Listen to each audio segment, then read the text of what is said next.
اس دور کا جو سب سے بڑا فتنہ ہے اس کو اب نوٹ کیجیے، کیونکہ میں آج مہدی کے بارے میں یا یاجوج ماجوج کے بارے میں یا حضرت مسیح کے نزول کے بارے میں کچھ عرض نہیں کروں گا۔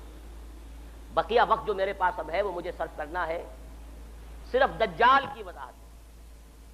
ان تمام ادوار میں دور الفتن، دور الملاحم، الملحمۃ العظمیٰ، ظہور مہدی، نزول عیسیٰ، یاجوج ماجوج، ان سب میں اس پورے عرصے میں عظیم ترین فتنہ جو ہے اس کا نام قرآن کی زبان میں دجال، حدیث کی زبان میں دجال ہے۔ چنانچہ پہلے تو حدیث سنیے، صحیح مسلم کی روایت ہے، عن عمران ابن حسین رضی اللہ تعالی عنہ قال سمعت رسول اللہ صلی اللہ علیہ وسلم یقول ما بین خلق آدم الى قیام القیامت الى قیام الساعۃ امر اکبر من الدجال، رواہ مسلم۔ حضرت عمران ابن حسین فرماتے ہیں رضی اللہ تعالی عنہ کہ حضور کو میں نے خود سنا یہ فرماتے ہوئے، جس حدیث میں یہ الفاظ آتے سمعت تو میں نے خود سنا، اس میں ایک اور زور پیدا ہو جاتا ہے، ورنہ یہ عن رسول اللہ ہے، اس میں ایک امکان ہوتا ہے کہ حضور سے کسی اور صحابی نے سنا ہو اور ان صحابی نے انہیں بتایا، اس کا ایک امکان پیدا ہو جاتا ہے نظری طور پر۔ لیکن جب راوی کہے، صحابی راوی سمعت تو میں نے خود سنا، تو گویا کہ اس میں اور تاکید کا پہلو ہے۔ ما بین خلق آدم و قیامت الساعۃ، آدم کی تخلیق سے لے کر قیامت کے قائم ہونے تک، اب یہ قیامت میں اردو والی قیامت میں بول رہا ہوں، ساعت جس کو عربی میں ساعت کہیں گے قرآن مجید کی اصطلاح میں، ان دونوں کے مابین دجال کے فتنے سے بڑا فتنہ کوئی نہیں۔ دوسری حدیث سنیے، یہ ترمذی اور ابو داؤد میں ہے، جامع ترمذی، سنن ابی داؤد، عن ابی عبیدہ بن الجراح رضی اللہ تعالی عنہ، یہ جن کو امین هذه الامہ قرار دیا حضور نے، امیر الامت ابو عبیدہ بن الجراح رضی اللہ تعالی عنہ، قال سمعت رسول اللہ صلی اللہ علیہ وسلم یقول، وہ بھی فرماتے ہیں کہ میں نے سنا رسول اللہ صلی اللہ علیہ وسلم کو فرماتے ہوئے، انہ لم یکن نبی بعد نوح الا قد انذر الدجال قومہ وانی انذرکموہ، حضور نے فرمایا کہ نوح کے بعد کوئی نبی اللہ کا ایسا نہیں گزرا جس نے اپنی قوم کو، اپنی امت کو دجال کے فتنے سے خبردار نہ کیا ہو، تو اے مسلمانوں میں بھی تمہیں خبردار کر رہا ہوں۔ صرف ان دو حدیثوں پر اکتفا کر رہا ہوں، ورنہ اس باب میں آپ کو حدیثیں بہت سی ملیں گی، لیکن بہرحال یہ سمجھ لیجئے کہ دجال کا فتنہ جو ہے وہ احادیث نبویہ کی روح سے تاریخ انسانی کا از آدم تا آخر دم عظیم ترین فتنہ ہے۔ اب سب سے پہلے سمجھیے کہ دجل کہتے کسے، لفظی معنی کیا ہے دجال کے؟ اردو میں بھی یہ لفظ مستعمل ہے، دجل و فریب۔ دجل کہتے ہیں ملمہ سازی، کسی حقیقت پر کسی اور شے کا پردہ ڈال دینا تاکہ انسان دھوکہ کھا جائے۔ تانبے کے اوپر سونے کا پانی چڑھا دیا تاکہ آپ دھوکہ کھا جائیں کہ یہ سونا، یہ دجل ہے۔ اصل حقیقت کو چھپانے کے لیے کوئی فیبریکیشن، کوئی جھوٹ، کوئی افتراء، کوئی غلط بات اس کے اوپر ڈال دینا، اس کا پردہ، یہ دجل ہے۔ اب دیکھیے سب سے پہلے تو یہ لفظ آتا ہے احادیث میں جھوٹے نبیوں کے لیے۔ یہ حدیث سن لیجئے، یہ بھی جامع ترمذی اور سنن ابی داؤد کی روایت ہے، وَأَنَّهُ سَيَكُونُ مِنْ أُمَّتِي كَذَّابُونَ ثَلَاثُونَ كُلُّهُمْ يَزْعُمُ أَنَّهُ نَبِيُّ اللَّهِ وَأَنَا خَاتِمُ النَّبِيِّينَ لَا نَبِيَّ بَعْدِي وَلَا تَزَالُ طَائِفَةٌ مِّنْ أُمَّتِي عَلَى الْحَقِّ ظَاهِرِينَ لَا يَضُرُّهُم مَّنْ خَالَفَهُمْ حَتَّى يَأْتِيَ أَمْرُ اللَّهِ۔ یہ حدیث طویل ہے، میں نے چھوٹا سا ٹکڑا اس میں سے لیا ہے، لیکن اس میں ایک طرف تو نوٹ کیجئے کہ خبر دی حضور نے کہ میری امت میں سے 30 کذاب دجال کھڑے ہوں گے جو نبوت کا دعویٰ کریں گے۔ 5-6 تو حضور کے زمانے میں آ گئے تھے متصلاً، وہ مسیلمہ اور نہ معلوم کون کون، ایک عورت بھی، وہ تو وہاں سے جو شروع ہوا سلسلہ، تو قریب ترین ہماری اس سرزمین کے اندر جہاں سے میں نے آج گفتگو شروع کی تھی، قادیانیت کا فتنہ، اور اس کی شدت کا اندازہ کیجئے کہ ابھی تک وہ پھیل رہا ہے، اس کے کہیں سمٹنے کا امکان نہیں ہے۔ اس لیے کہ دیکھیے وہی بات ہے جو کئی جگر نے کہی تھی کہ میں چوٹ بھی کھاتا جاتا ہوں اور قاتل سے بھی کہتا جاتا ہوں، توہین ہے دستوں بازو کی وہ وار کے جو بھرپور نہیں۔ یہ جو آپ نے ان کو غیر مسلم قرار دیا، یہ بھرپور وار نہیں کیا جب تک کہ اس کے ساتھ مرتد کی سزا قتل نافذ نہ کی جائے۔ آدھی بات، کافر تو قرار دیا، لیکن یہ کہ اگر مرتد کی سزا جو اسلامی ریاست میں ہے وہ آپ نافذ نہیں کرتے تو ان کا تبلیغ کا سلسلہ چل رہا ہے، لوگ اب بھی قادیانی ہو رہے ہیں، بہت سے نوجوان ان کے زیر اثر آتے ہیں، ان کا بڑا لمبا چوڑا نظام ہے۔ آج ان کے وہ خلیفہ کا جھوٹے خلیفہ کا خطبہ CNN سے نشر ہو رہا ہے.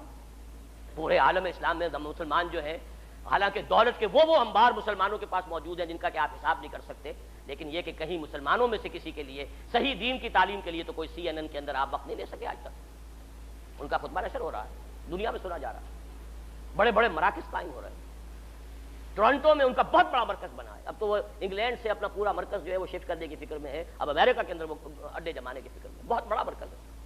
یہ سارا سلسلہ چل رہا ہے. یہ کذابون دجالون، یہ جھوٹے نبیوں کے لیے، نبوت کے جھوٹے دعوے داروں کے لیے حدیث میں یہ لفظ آیا ہے وَأَنَّهُ سَيَكُونُ مِنْ أُمَّتِي ثَلَاثُونَ كَذَّابُونَ كُلُّهُمْ يَزْعُمُ أَنَّهُ نَبِيُّ اللَّهِ. 30 ایسے پیدا ہوں گے شخص جھوٹے کذاب دجال، جن میں سے ہر شخص کا یہ گمان ہوگا کہ میں اللہ کا نبی ہوں، وَأَنَا خَاتِمُ النَّبِيِّينَ لَا نَبِيَّ بَعْدِي، جبکہ حقیقت یہ ہے کہ میں خاتم الانبیاء ہوں اور میرے بعد کوئی نبی نہیں. لیکن اس حدیث کا ایک ٹکڑا جو ہے وہ میں خاص طور پر، اگرچہ میرے مضمون سے متعلق تو صرف یہی حصہ تھا، لیکن یہ حصہ بہت ضروری ہے. شاید کہ آپ کے دل میں کوئی آرزو پیدا ہو جائے، امنگ پیدا ہو جائے.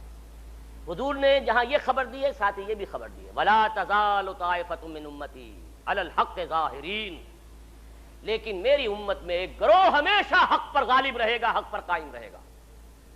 لا يضرهم من خالفهم، انہیں کوئی نقصان نہیں پہنچا سکے گا جو شخص بھی چاہے ان کی مخالفت کرے، حتی یاتی امر اللہ، یہاں تک کہ اللہ کا امر، اللہ کا فیصلہ آ جائے. یہ بہت بڑی خوشخبری ہے. یہ امت کبھی بھی گمراہی پر جمع نہیں ہوگی. ایسا کبھی نہیں ہوگا جیسے کہ عیسائیت جو ہے تثلیث پر جمع ہو گئی. حالانکہ بہت طویل عرصے تک ایسے بھی موجود رہے حضرت عیسیٰ علیہ السلام کے ماننے والے جو خالص موحد تھے، تثلیث کے قائل نہیں تھے. لیکن یہ کہ یہ امت جس طریقے سے اب جمع ہو چکے ہیں. اب کوئی عیسائیت کی ڈینومینیشن ہو، کوئی چرچ ہو، وہ پروٹیسٹنٹس ہو، وہ کوئی گریک چرچ ہو، کوئی آرتھوڈاکس چرچ ہو، پروٹیسٹنٹس ہو، کیتھولکس ہو، کوئی ہو، سب کے سب تثلیث کے اوپر سب کے سب متفق ہیں. توحید ان کے ہاں سے جا چکی. حضور نے جو خبر دی ہے خوشخبری، میری امت کا معاملہ یہ نہیں ہو سکتا. کیوں نہیں ہو سکتا؟ عقلاً آخری امت ہے.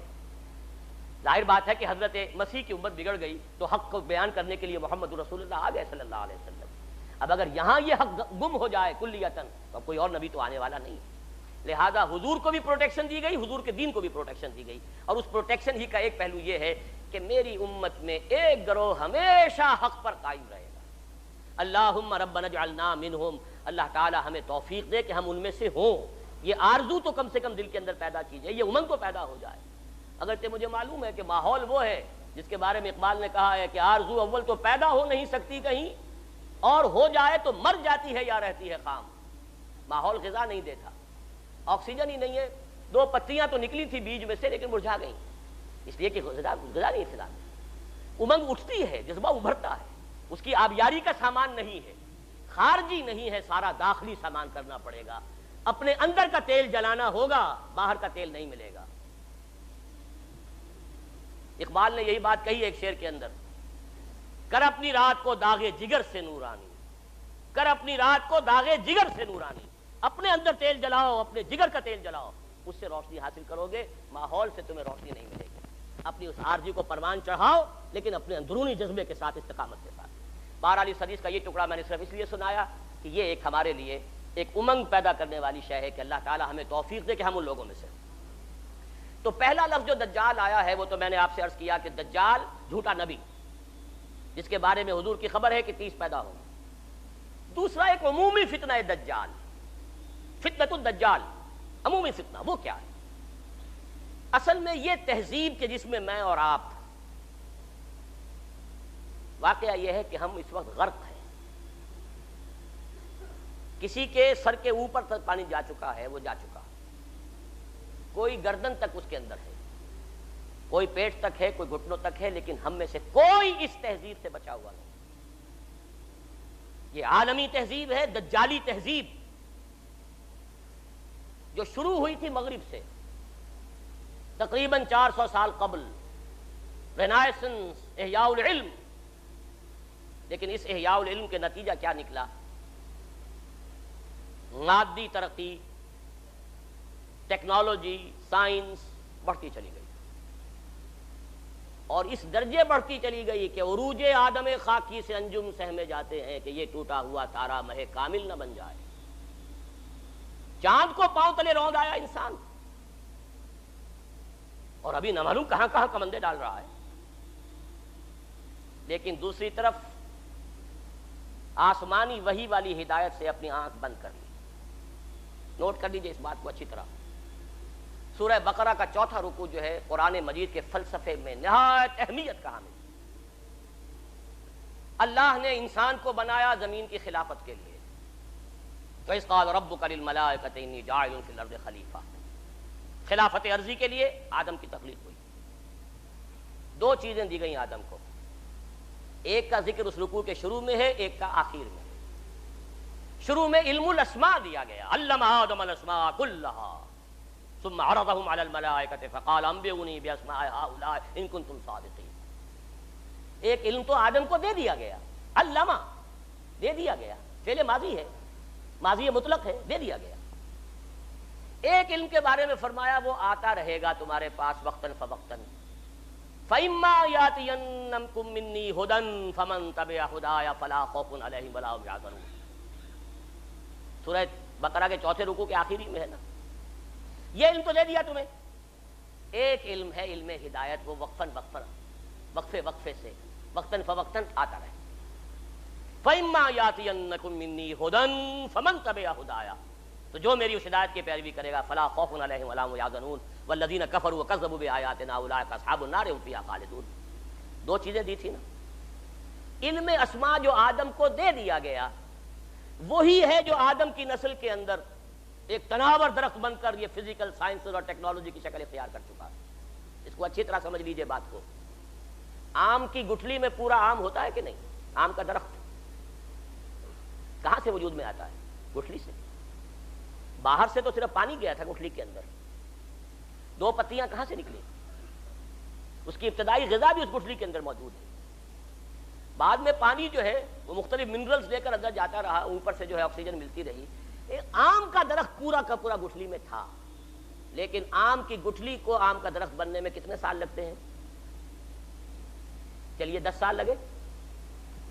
آدم کو پورا علم دے دیا گیا. اس کی ایکسفولیشن، اس کا ظہور، اس کا بروز یہ ہوا ہے ان 10,000 سالوں کے اندر. وہ درخت اب تناور درخت بن گیا ہے. اصلها ثابت وفرعها فی السماء. اس کی شاخیں آسمان سے باتیں کر رہی ہیں. عروج آدم خاکی سے انجم سہمے جاتے ہیں کہ یہ ٹوٹا ہوا تارا مہ کامل نہ بن جائے. تسخیر کائنات جو انسان کر رہا ہے وہ خلیفہ کی حیثیت سے کر رہا ہے. اسی لیے فرمایا گیا اللہ تعالیٰ نے تمہارے لیے پوری زمین کو جو ہے اور جو کچھ اس کے اندر ہے، نہ صرف زمین بلکہ آسمان، ان سب کو اللہ تعالیٰ نے مسخر کر دیا انسان کے لیے. قرآن مجید میں 2 جگہ یہ مضمون آیا ہے. بہرحال ایک طرف یہ علم جو پھیلتا چلا گیا اور ابھی اور آگے جا رہا ہے اور آگے جائے گا. ابھی جینیٹک انجینئرنگ کا فن جو ہے اس وقت سب سے زیادہ یا تو کمپیوٹرز کے اوپر توجہ ہے اور یا جینیٹکس پر ہے. اور جینیٹک انجینئرنگ کے طریقے سے ایسی جس قسم کے آپ چاہیں گے مخلوق پیدا کرنے کے قابل ہو جائیں گے. جو صفات آپ چاہتے ہیں پیدا کر لیں. ایسے انسان پیدا کیے جا سکیں گے جن میں سرے سے رحم اور سرے سے رقت کا مادہ ہی نہ ہو. ہیومن روبوٹس جن کو جہاں سے جو حکم ملے گا، جس کو کہا گیا قرآن مجید میں علیہا ملائکۃ غلاظ شداد لا یعصون اللہ ما امرهم ویفعلون ما یؤمرون. ایسے غلاظ اور شداد لوگ پیدا کر دیے جائیں گے کہ جن کے دلوں میں کوئی رحم نام کی کوئی کسی شے کا شائبہ نہیں. They can create. اب تو جینز کے ساتھ کھیلنے کا دور آ گیا. دیکھیے اب نوٹ کیجئے، یہ علم اگر بڑھتا چلا جاتا جیسا کہ بڑھتا چلا گیا، لیکن ساتھ ہی یہ علم جو آتا رہا اس کی پیروی جاری رہتی تو کوئی خرابی نہیں تھی. اللہ کا بندہ انسان رہتا، اللہ کے احکام پر کاربند رہتا، ان تمام علمی اکتشافات اور سائنسی ایجادات کو خیر کے لیے استعمال کرتا، بھلائی کے لیے استعمال کرتا. اگر تو یہ دونوں آنکھیں کھلی رہتی تو کوئی خرابی نہیں تھی. آج سے 400 سال پہلے انسان نے ایک آنکھ بند کر دی. مذہب سے کوئی سروکار نہیں، کوئی تعلق. ایک آنکھ بند، دوسری آنکھ چوپٹ. یہی یک چشمی تہذیب ہے، یہی دجالی تہذیب ہے جو کانی تہذیب ہے جس کی ایک آنکھ ہے دو نہیں. یہ دجالی تہذیب جس نے کائنات ہی کو اصل شے قرار دیا ہے. خالق کو چھوڑو، یہ ہوگا کوئی پیدا کرنے والا ہے یا نہیں ہے، چھوڑو، دفع کرو. یہ دنیا تو ہے نا، اسے مسخر کرو. Concentrate your attention, focus your attention on this world. بھول جاؤ کوئی ہے یا نہیں ہے، کیا ہوگا کسی نے پیدا، وہ جانے. ہے یا نہیں ہے اس بحث میں مت الجھو. روح کوئی ہے یا نہیں ہے، کوئی حقیقت ہے یا نہیں ہے، کیا پتا ہے کہ نہیں ہے، چھوڑو، دفع کرو. کس نے دیکھی؟ جسم تو ہے نا، جسم کی فکر کرو، جسم کو بناؤ، تیار کرو، کھلاؤ پلاؤ، اس کے تقاضے، اس کے لیے سارے ایک سے ایک وائٹامنز جو ہیں ایجاد کرتے چلے جاؤ، تلاش کرتے چلے جاؤ، وہ سب کچھ کرو. روح کوئی شے ہے یا نہیں ہے، ہوگی، اگر ہے بھی تو ہماری بحث کی دلچسپی کی چیز نہیں. آخرت ہوگی بھائی، پتہ نہیں ہے کہ نہیں ہے، کس نے آ کے بتایا.